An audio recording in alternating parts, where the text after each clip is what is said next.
ஒரு அழகான ஒரு நிகழ்வை கேளுங்கள், உள்ளங்கள் எல்லாம் பூரித்துவிடும் இந்த நிகழ்வை கேட்டால். ஒரு ஏழ்மையான நிலையில் ஒரு தாய் வருகிறாள் 2 குழந்தைகளோடு ஆயிஷா ரலியல்லாஹு அன்ஹாவிடத்தில்.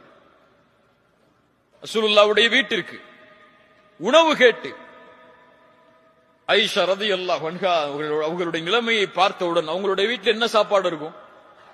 ரசூலுல்லாஹ்வுடைய வீட்டில் என்ன சாப்பாடு? நம்ம இஃப்தார்ல வைக்கிற உணவு மாதிரியா?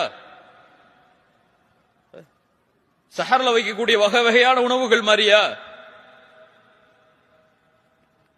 ரமதான் பசியோடு காலை இஃப்தாரில் இருந்து சஹர் வரை இருப்பதற்கு, சஹரில் இருந்து இஃப்தார் வரை. ஆனா நமக்கு சஹர்ல சாப்பிடுற சாப்பாடு அடுத்த இஃப்தார் வரைக்கும் கூட போதுமானது. அல்லாஹு அக்பர். இஃப்தாருக்கு பிறகு 3 சாப்பாடு வருது. இஃப்தாருக்கு மக்ரிபு பிறகு அப்புறம் கியாமுல் லைலுக்கு பிறகு. இல்ல மாஷா அல்லாஹ். ரசூலுல்லாஹி ஸல்லல்லாஹு அலைஹி வஸல்லம் உடைய வீட்டில் ஆயிஷா ரலியல்லாஹு அன்ஹா அந்த ஏழையான அந்த பெண்மணிக்கும் அந்த 2 குழந்தைகளுக்கும் 3 பேரித்தம்பழம் கொடுக்கறாங்க. அதான் அவங்க வீட்டில் இருந்தது. அந்த பெண்மணி பசியோடு இருந்த தங்களுடைய 2 பிள்ளைகளுக்கு, ஒரு பிள்ளைக்கு ஒரு பேரித்தம்பழம், இன்னொரு பிள்ளைக்கு ஒரு பேரித்தம்பழம், இன்னொன்னு தனக்கு. நியாயமான பங்கீடு, நியாயமான பங்கீடு தானே.